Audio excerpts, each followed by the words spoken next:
अठिन नरसिंह जी तो अरज करे, जंगल रे माई ने ठाकुर जी ने पुकारे, और भक्त की प्रभु सुने नहीं, ऐसा तो हो ही कौन सके महाराज। भक्त जब जब अर्ज करे ठाकुर जी दौड़े। सिर्फ हमारी गलती है कि हम उन प्रभु के स्वरूप को पहचान नहीं पाते। विभिन्न स्वरूपों में वह किसी न किसी का स्वरूप धारण करके आपके उस कार्य को बनाते हैं, लेकिन कहीं ना कहीं हम प्रभु को पहचान नहीं पाते। आज नरसिंह जी ने रो कर के अर्ज की और प्रभु सुने नहीं, ऐसा तो हो ही को नहीं सके महाराज। ठाकुर जी उठे, रुक्मणी जी देखती हैं प्रभु एकदम से कच्ची नींद में जाग जाते हैं। पूछती हैं रुक्मणी जी, प्रभु आप काची सी नींद में क्यों कीकर जागिया हो? कोई बहुत बड़ो काम अटक गयो, कैया हुए हो? ठाकुर जी कहते हैं, रानी जी, रुक्मणी जी, मेरे भक्त पर इस समय भारी विपदा आन पड़ी है। माने उनकी गाड़ी ठीक करन वास्ते जावनो पड़ी। हमें रुक्मणी जी कहती है, प्रभु जी आप क्या करेंगे गाड़ी को ले जा करके? अरे यहाँ पर इतने सारे आपके देवता आदि दास आदि हैं, एक को आज्ञा दीजिए वो गाड़ी को भी ठीक कर देगा।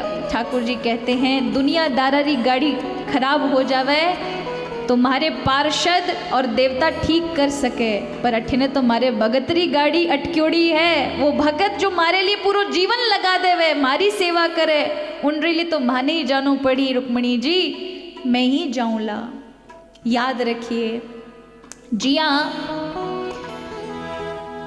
एक टावर रोवे नहीं महाराज। एक बच्चा जब रोता है तो सबसे पहले किसको याद करता है? एक नन्हा गोदी का बालक सबसे पहले किसको याद करेगा? किसको? माँ को, है ना? क्योंकि उसे पता है कि माँ ही उसकी रखरखाव कर सकती है, माँ ही उसकी पूर्ति कर सकती है। उसको दुग्ध की, भूख की जब जब जरूरत पड़ेगी, जब जब उसको अनुभूति होगी, वो रोएगा। उसे पता है माँ दौड़ कर आएगी और मुझे दुग्ध पान कराएगी। तो जिया टाबर ने हमेशा रोते समय माँ की याद आती है। उसी प्रकार जब जब सेवक को, भक्त को दुख पड़ता है तो सबसे पहले किसकी याद आती है? भक्त को महाराज आती है भगवान की याद, लेकिन संसारियों को आती है रिश्तेदारों की याद। फलाना मोटा तगड़ा आपरो, मिलन वालो, वारसू काम निकलवाओ, ये तरकीब आती है। लेकिन भक्त को तो जब संकट पड़ता है तो जिस प्रकार एक नन्हे से बालक को माँ की ही याद आती, उसे पता है कि और कोई उसका देखभाल नहीं कर सकता सिर्फ माँ के अलावा, उसी प्रकार भक्त को केवल भगवान की याद आती है। यहाँ ठाकुर जी दौड़े हैं, सीधे विश्वकर्मा के पास गए। विश्वकर्मा का दरवाजा खटखटाया आधी रात में, विश्वकर्मा जी दरवाजा खोलो। विश्वकर्मा आधी नींद में जागते हुए बाहर आए, प्रभु को देखा तो दोनों हाथ जोड़कर साष्टांग दंडवत प्रणाम किया। प्रभु थे ने क्यों आया? माँ ने ही बुला लिया होता, पर मेरा अहो भाग्य कि आप मेरे दरवाजे आए हैं। प्रभु अंदर आओ। प्रभु कहते हैं अंदर आने का समय नहीं है, अपने औजार दीजिए। विश्वकर्मा कहते, प्रभु आप पर एक कोमल कोमल थका हाथ है, आपके हाथ बड़े कोमल हैं, आपने कभी कुछ नहीं चलाया, मैं चलता हूँ सेवा में, मैं ठीक कर दूंगा। प्रभु कहते हैं तुम्हारी आवश्यकता नहीं है, अठिने मारे भगतरी गाड़ी अटक्योड़ी है, माने ही जानो पड़ी, लाओ आप औजार दो, सामान दो। विश्वकर्मा जी का साहस नहीं हो पा रहा कि ठाकुर जी को औजार उठा के दे दें। आखिर है तो दीन जगन्नाथ, उनको बनाने वाले, कैसे अपने पिता को कह दें कि ये सामान ले जाइए। ठाकुर जी ने देखा विश्वकर्मा जी देर कर रहे हैं, तो विश्वकर्मा जी को हटाकर अंदर ठाकुर जी गए। विश्वकर्मा जी का थैला, सामान, औजार सब लिया और एक गांव देहात का खाती जाति का एक युवा बनकर के ठाकुर जी दौड़े हैं। कहाँ दौड़े?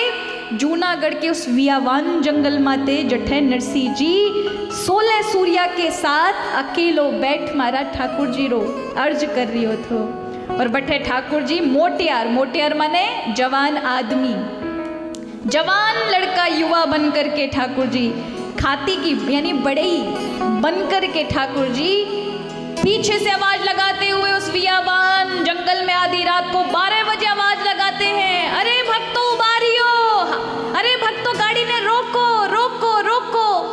हमें नरसिंह जी कहवे ये कठे आई गयो, ये कहाँ से आई गया।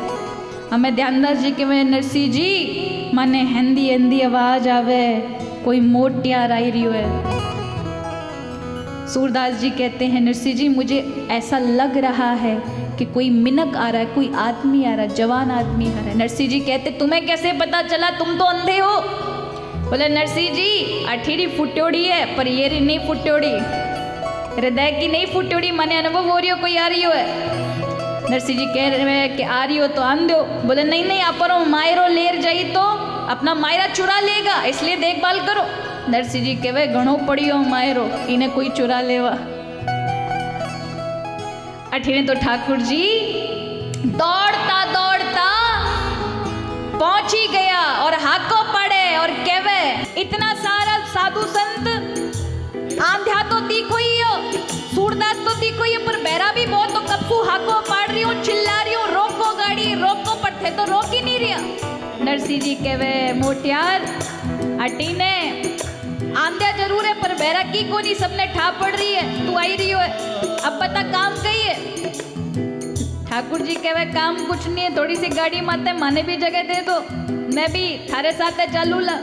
नरसिंह जी कहवे मोटियार अठीने गाड़ी री बात कह रही हो है, अठीने मारे लिए कोई जगह नहीं है, तू भाई जवान आदमी है, पगा पगा चावल जावे तो भी पहुंच जाई। अठीने मैं और साधु धीरे धीरे चाल बारा पगा पगा जावे तो भी नहीं पहुंच पाई, भाई तू घणो चोखो मिलियो, राम राम। ठाकुर जी कहवे नहीं तो मैं तो थारे साथ ही चालू ला, मैं तो जाऊं तुम्हारे साथ।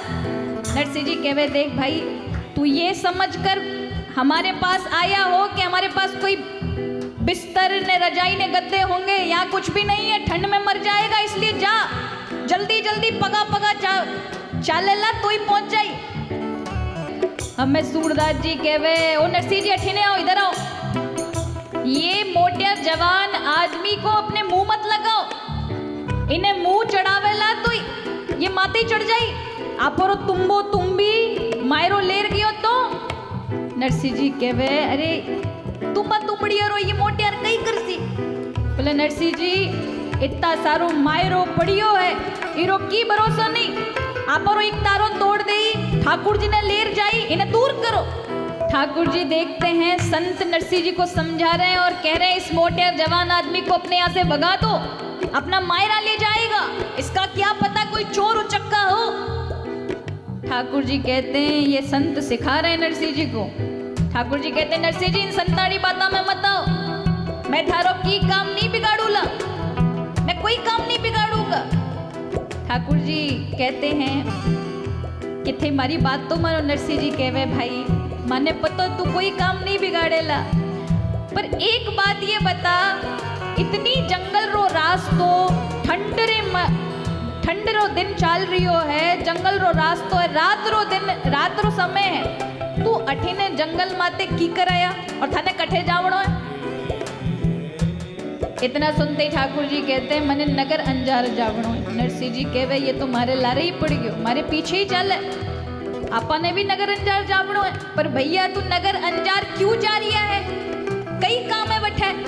ठाकुर जी कहवे मैं सुनियो एक नरसिंह मेहता मायरो लेर जा रही हो, मैं बठे मायरा देखन जा रही हूँ। नरसिंह जी कहवे रे भाई तू नरसिंह मेहता रो मायरो देखन जा रही हो, तो देख भाई मत गोड़ा दुखा, मैं ही नरसिंह मेहता हूँ और ये लारो पड़ियो पीछे देख ले मायरो है, इन्हें देख करके और अठी सु लौट जा। ठाकुर जी देखे मायरा ने, फिर नरसिंह जी ने कहवे मायरो तो मैं देख लियो, पर मारे मन में भी चाह है, मेरे मन में भी एक इच्छा है। नरसिंह जी कहने लगे तुम्हारे मन में क्या इच्छा है। ठाकुर जी कहने लगे मैंने सोचा था कि मैं वहां जाऊंगा, कुछ रुपया पैसे थाली में डालूंगा और 2-4 दिन चोखा चोखा जीमूंगा। जो ही पूड़ पावड़ी की, पूड़ पावला माने रुपया पैसा, उसकी बात सुनी। अब संत कोई छोटी मोटी बुद्धि के नहीं बैठे थे, बड़े तेज तेज दिमाग वाले थे। उन्होंने जो ही रुपया पैसे की बात सुनी, नरसिंह जी को कहा नरसिंह जी अठीने आओ, अठीने आओ। नरसिंह जी आया, नरसिंह जी के कान में कहते हैं संत लोग नरसिंह जी ये जवान आदमी काम का है। नरसिंह जी कहते हैं काम का की कर। बोले देखो आपने रुपया पीसारी जगह कापड़े लत्तारी जगह टोपियां ने लंगोटियां ले लिया। नरसिंह जी कहे हाँ ले लिया। बोले बर्तन भाड़ारी जगह तुम्बा तुम्बी ले लिया, लकड़ी का कमंडल ले लिया। बोले हाँ ले लिया। बोले दान दहेजो देण वास्ते अपन ने गोपी चंदन तुलसारी माला ले ली। बोले हाँ वे भी ले ली, पर रुपया पीसा तो लिया ही नहीं है। और बठे रुपया पीसा काम आई, जब ये जैसे रुपए पैसे डालेगा पीछे से आवाज लगा देना भाई हमारे ही तरफ से ही है, आप रुपये पीसा रो काम निकल जाई।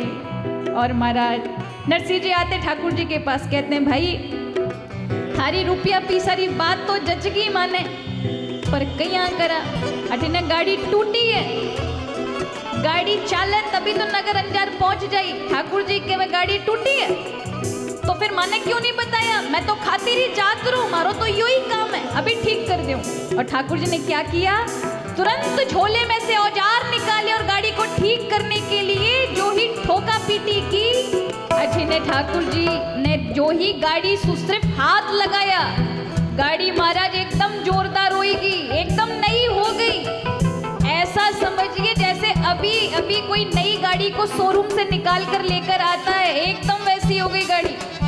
और बैल को ठाकुर जी ने हल्का सा हाथ लगाया कि बैल एकदम ऐसे लगने लगे जैसे कोई उग्र शर्वा नाम का घोड़ा जो इंद्र के पास था, वैसे फुर्तीले वाले हो गए। और ठाकुर जी ने जो ही गाड़ी को हाथ लगाया, गाड़ी हीरे जवाहरात आदि से जड़ गई, 56 करोड़ की गाड़ी हो गई। गाड़ी को देख के नरसिंह जी बड़े प्रसन्न हुए, सभी साधु संत गाड़ी के ऊपर बैठ गए। ठाकुर जी कहते देखो नरसिंह जी, मैं गाड़ी के ऊपर बैठ करके गाड़ी को हाकूंगा, यानी ड्राइवर का काम करूंगा, आप तो बस सुनाते जाइए, भजन सुनाते जाइए और कुछ नहीं चाहिए। यहाँ ठाकुर जी नरसिंह जी को जो 6 दिन में पहुंचते सिर्फ और सिर्फ 4 घंटे में नगर अंजार पहुंचा दिया।